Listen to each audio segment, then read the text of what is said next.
It's been kind of a while since I've uploaded a video, but I wanted to make this one because it's kind of important because it's going to go over Google shenanigans regarding Chrome and the alternatives that you can choose from in order to bypass these shenanigans moving forward. So my first suggestion, if you want to continue using Chrome, is to install uBlock Origin Lite, which, as the name implies, is just a lighter version of regular uBlock Origin. But this is actually available in Chrome right now and will be available moving forward. So this is the best alternative if you want to stick with Chrome or if you have to stick with Chrome.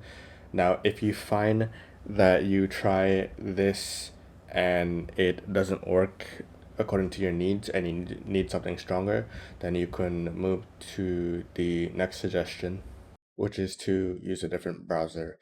So right now you're looking at my Brave browser. So I have these extensions currently enabled. And as you can see at the bottom right of the extension list, I have uBlock Origin. This is the original one. I have other extensions here that will not work or have already stopped working. Now you can check out other browsers that are not going to be affected by the changes, such as Firefox, which is the most predominant one that people like to use, or one of its forks. And these other browsers are generally known for being more privacy centric. Most people don't care about privacy, but I just wanted to mention it in case you want to go in further into an ecosystem that has less Google and less privacy trackers.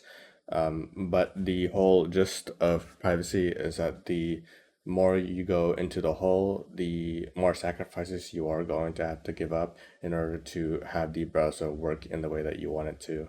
But now we're going to get into what you should do if you want the original one installed. And we're going to search for uBlock Origin and GitHub because we're going to need to install or get the file that we need from GitHub. So here it is from GitHub. I'm just going to click on it. This is the GitHub page for uBlock Origin. This is where it gets developed.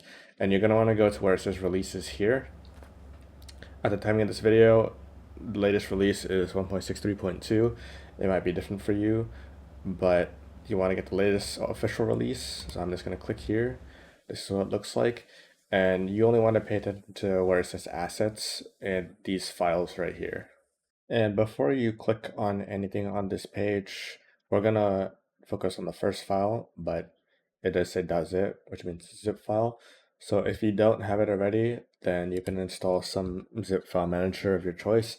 I usually use 7-zip because it's the easiest to use and it's fast and free and all that stuff. So if you don't have any software to unzip that file, then you could just Google 7-zip. It's right here, and you can see the downloads available for you. So I'm on Windows, so I would get the exe file for 64-bit, but you want to download 7-zip, and then we can go from there. I already have it installed, so once you have it installed, you can come back to this page and then click on this first link right here.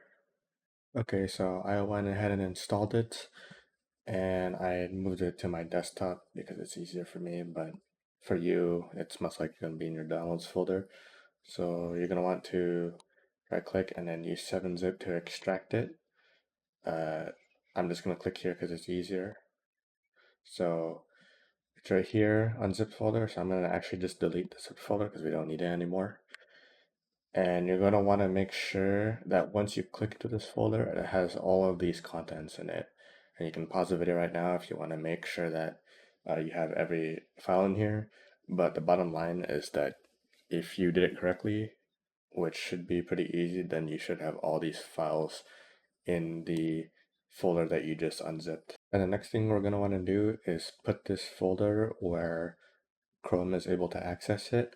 So this is, when I say Windows 11 doesn't matter, but I'm going to open up my drives again in a new window, and I'm going to go to C, and I'm going to go to Program Files, just the regular one. I'm going to go to Chrome or Google first, and then Chrome, and application, and then these is where we're going to put it. So I actually already have the folder here, but I'm actually just gonna remove this. Continue, and it's gone. So then now we can take the unzipped folder again that we got and drag it into here. And this pop-up might show up, which will quote unquote deny access, but you just need admin privileges. So I'm just gonna check through this all current items and then continue. And then now you can see that the folder is inside the place where it needs to be, so Chrome can access it once it becomes enabled. So at this point, we can go back to Chrome and we can go back to the extensions. And once you're at here, you're going to want to go to here at the top left and click load unpacked. So it'll bring up this folder. So what you're going to want to do is go to the same directory as Chrome is in, which is going to be in C, and then again program files, and then Google Chrome location, and then you're going to want to just select this folder, and that's it. So once you do that, you can see it pops up here and it'll be enabled by default, but that's pretty much how you get the original uBlock origin installed in Chrome. If you found this video helpful, make sure to like and subscribe if you're feeling it. And if you have any questions regarding the steps or if you ran into any issues, then comment down below and I'll try to get back to you as soon as possible. And thanks for watching.